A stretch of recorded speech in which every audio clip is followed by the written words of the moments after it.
everyone, and welcome to Fistful of Feminism. My name is Monica, and today I'd like to give a trauma warning because I'd like to talk about rape culture. This video is a pairing with episode 5, my video on consent, which I will link to right here. Rape culture is a concept in which rape is pervasive and normalized due to societal attitudes towards gender and sexuality. I would argue that attitudes towards other facets of identity, such as race and ability, are also very important to note. This type of culture normalizes certain behaviors such as victim blaming, sexual objectification, trivializing rape and rape survivors, the denial of rape and the distrust of survivors, or refusing to acknowledge that rape culture actually exists and the harm that comes from sexual violence. As I said in my consent video, if there is no verbal enthusiastic yes on the part of all parties, it is sexual assault and rape. Anyone can be a victim of rape, regardless of gender, sexual orientation, race, ability, whatever it may be, it can happen to anyone. This type of culture is determined to say that victims are responsible for the violence that happens against them and not the perpetrators. Victim blaming comes in a lot of different forms, but here are a few common things that are said that perpetuate rape culture. What were you wearing? Clothing never equals consent at any time, nor do the people who wear certain types of clothing deserve sexual violence due to what they wear. Why didn't you fight back? Again, this is putting the onus on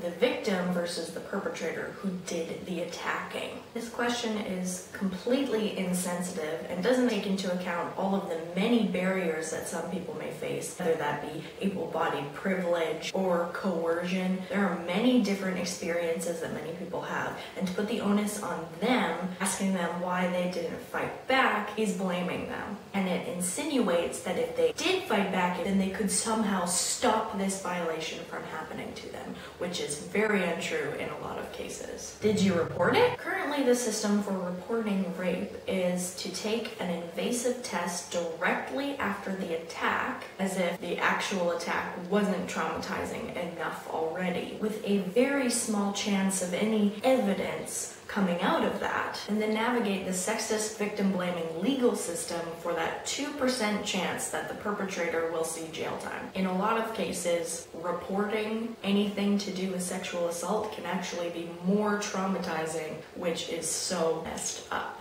Did you lead them on? To which I counter, do you understand how consent works? You shouldn't have been out so late, kind of like you were asking for it, because I don't have the right to walk outside and be safe on the streets, right? Everyone has the right to walk freely at night, during the day, at any time. Being out late is no excuse for a perpetrator committing a crime. These are all examples of excuses that we make for the perpetrators of the crime. Instead of assuring victims that it isn't their fault what happened to them, we blame them and let perpetrators off the hook by saying people can't control themselves. Boys will be boys. There's also a myth that boys and men cannot be raped. This is 100% false. Men are also affected by the social constructs of gender, and if the gender role states that men should be strong, men are dominant, men are sexual, and men always enjoy sex, then people translate that into men are asking for it. Men can fight people off. Men always enjoy it, so it's not actually assault. This is so messed up to me and delegitimizes the realities that so many male survivors face. And there's a lot of shame where I talked about slut shaming for women and how it's very, very common for their clothing to come into question, hence why they deserved it. Strength shaming comes into this. Why wasn't that person strong enough? Why couldn't they cut them off?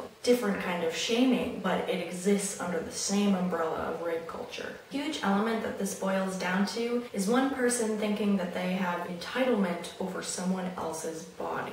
This is a lesson that Western society really instills in young men, although not exclusively. Young men cannot help themselves. This social construct is completely damaging to men, basically saying that they have no control over their actions, which is not true. But it is true that anyone can commit these crimes if they don't understand what consent is and they don't realize that they do not have any entitlement over anyone else. The only entitlement you have is over your own body and your own choices. Rape culture is not believing victims when they are brave enough to come forward and be vocal about their own experiences with rape. Rape culture is saying that real men don't rape. Real men do rape. They are people you know and people you probably respect. Rape culture is rape jokes and the people who tell them and defend them. What about rape is never funny, ever? Rape culture is when a person can say someone cried rape and they don't get sucked back into the deep depths of the underworld where they came from.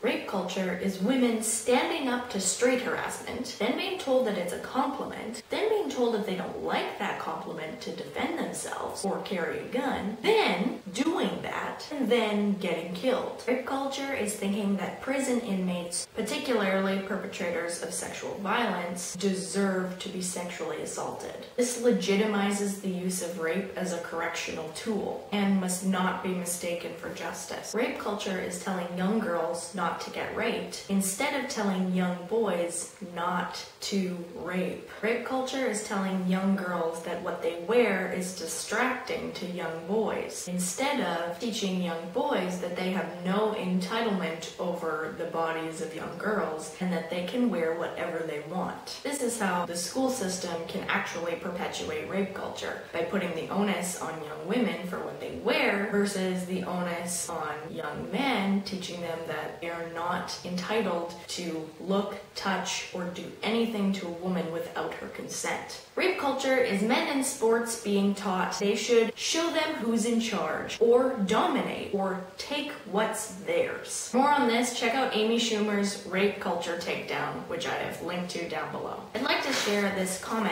that I saw, not on my channel, but another channel quite a long time ago that I saved for just the right occasion because it's so awful. This shit needs to be abolished. Feminism, I mean. It's horrendous. Men are stupid, violent people. If a woman does not want to get raped, she should not act like a delicate little flower. Men, you are not stupid or violent just because you're a man. You can control yourself. And women are not delicate little flowers that are asking to get raped. This culture has killed so many innocent people. It is not your fault. You are not alone. You are not defined by your attack or by your attacker. There is nothing that you can do to warrant sexual violence. I've linked to a couple helplines below, so I hope that helps for anyone who is in need of help. It's a very hard topic to talk about this, especially when you know so many people in your life that you know would blame the victim. We need to change rape culture into a consent culture. We can do that by A, watching my video on consent and understanding exactly what consent is and realizing that it's never anyone's fault. Thank you all for watching this week. It was a little bit of a harder video. There's so much information out there. Everything that I talked about is so important and should not be taken lightly. So please check out all of the links that I left in the description. There is a huge amount of them, including videos, articles, many of them being from Everyday Feminism, which is an awesome site who sources different things through their site. I will be going on a very short hiatus very soon. I'll be releasing Fistful of Feminism episode 10 2 weeks from now, and then we'll be going on a very short hiatus. And that will be the end of my season for the first season of Fistful of Feminism, which is really exciting for me. If you haven't already seen the consent video, I did link it earlier, but it will be right here. Remember, it's never the victim's fault. You or someone you know desperately needs help. I've put a number here. I really hope that this helpline helps somebody and that they get the help that they need and the support that they need, because that's the number one thing that we can do for someone who has faced something unfathomable to most of us. Like, you can subscribe and go there and and I'll see you guys next time. Okay, bye.